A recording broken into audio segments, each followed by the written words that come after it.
shaving with the one razor which lasted until the 70s, and at a certain point in time, the two razors. But there came a point in the 90s when the Gillette company said, we need to innovate, we need to do something very new. So they put together a few commissions, and these commissions, in one of them there was a guy who had worked a long time with a guy who had a Nobel Prize in physics, was an engineer expert. They had two guys who had worked at NASA before, and they put all these people together. And then, in the end, they had 26 different committees that were working on this over a 2-year period, and they spent $610 million in product development.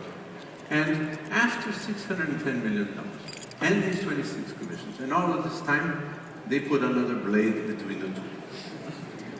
This is the one thing they did. They put the blade between the two. And that's how the G3 was born, and that is what it cost, and that is what it took to go from G2 to G3 at Gillette. So there's something wrong with the way we organize ourselves, even after someone has had an idea.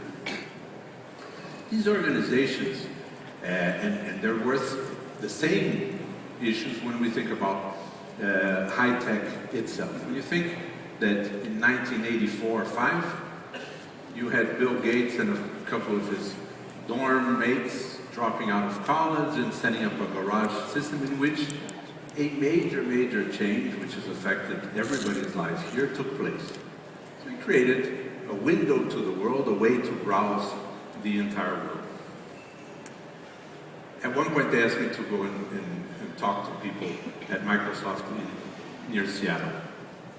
And I looked out there and I said, look, you have 26,000 engineers who were very carefully chosen.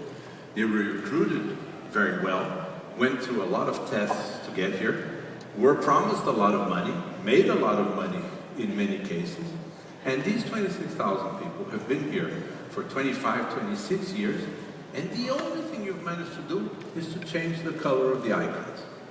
It's the only important thing that has happened since the first Windows browser. What's the explanation for the amount of creative people that we've had to put together here at Microsoft, the thousands of people we recruited so carefully, where we look at this, there is absolutely no groundbreaking change. There's no fundamental change compared to what was there before. You're starting to see this again when you look and you think of some of the most creative companies in the world. You look at Apple producing, and you tell me from a distance what the real difference is between an iPhone 4, an iPhone 5, and iPhone 6. What is happening to these companies? What happens to these organizations? What happens that explains why a company like Apple, who is in the business of making you mobile, is building the world's most expensive central headquarters to make all the employees come to work there? $5.1 billion to build the one headquarters. I don't know if you've been following this, but in San Francisco, they're busing all of their employees out. And they're starting to get people in many places with protests against the system where they're busing these people in enormous comfort out of San Francisco to go to this headquarters. What are headquarters for? What is the difference when you think about it? What is the difference? And we've had it before in the beautiful Polaroid building. We've had it in the Chrysler building, which is epic in New York. But if you go further back, you had it at the Palace of Versailles. You go further back, you had it in every one of the pharaohs' pyramids. What are these statements that are being made? These are statements of ego. These are statements of corporate vanity. And essentially, the right thing, of course, would be to bury Steve Jobs right in the middle of this big headquarters. You have the pyramid, the Apple pyramid is ready. And it costs $5.1 billion of ego to do this.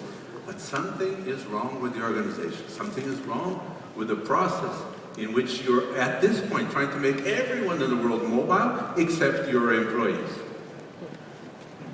The organizations that we know, they come from a military background. The only way we've organized ourselves as humanity has been for military purpose. All of the religious organizations come from a military organization, and everything that we know which is basically, if you were to put a timeline at about 100 years ago, in 1908, when Henry Ford put together the first rolling assembly line. And that first thing happened. Everything else that we know was designed that way. There's not a single school that you've gone to which is not based on Henry Ford's assembly line.